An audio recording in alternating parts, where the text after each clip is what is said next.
Kwabena Danso, welcome to Africa 54. Thank you, Paul, for You are everywhere. Boomers International is booming. Tell me more about it, my friend.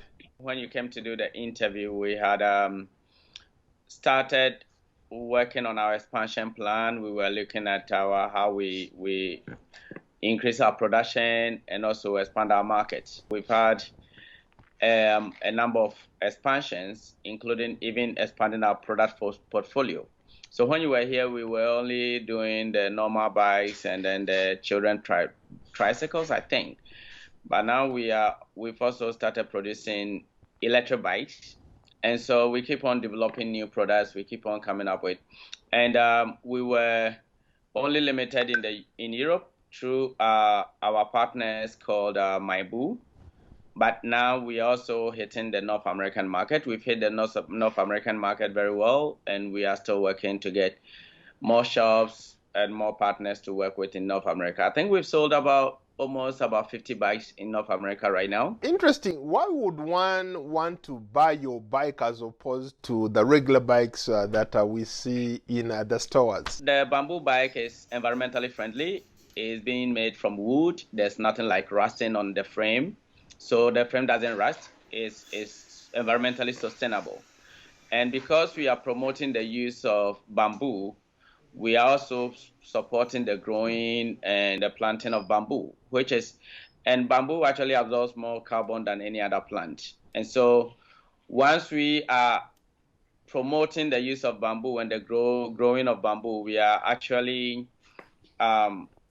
promoting environmental sustainability within the communities where we work. It gives the rider so much ride that the person feels very comfortable on the bike because it absorbs the shocks, the bumps very well. Though our electric bikes can be heavier because of the motors we put them on and other things, that is heavier. But for the normal bikes, they are comparable to aluminum bikes. The other aspect of our why people like is our social impact. We train young people in the rural areas, and then with the skills, and then we employ them at the factory. So currently we have about 40 young people who are directly employed at the factory. The last time we talked, you talked about a project. It was one of your dreams, and I've since learned that you've built a school where you're helping kids in the community.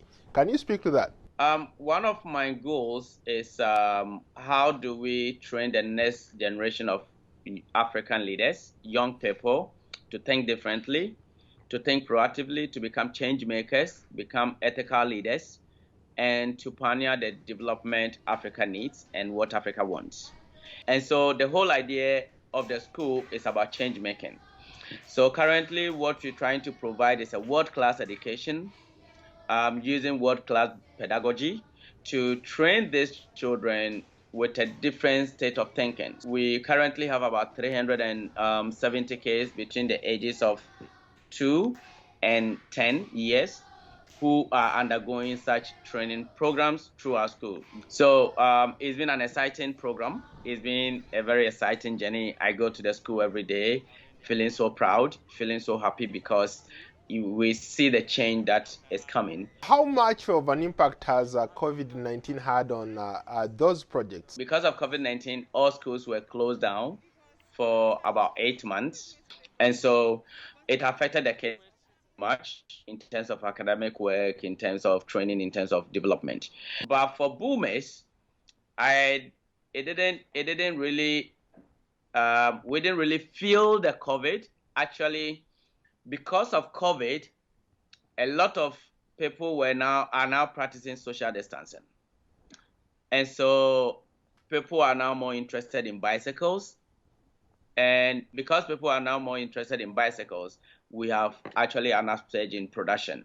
And so we are actually increasing our production to make sure we meet the growing demand. And the only way we had a problem was with the shipment when we were shipping the bikes to customers.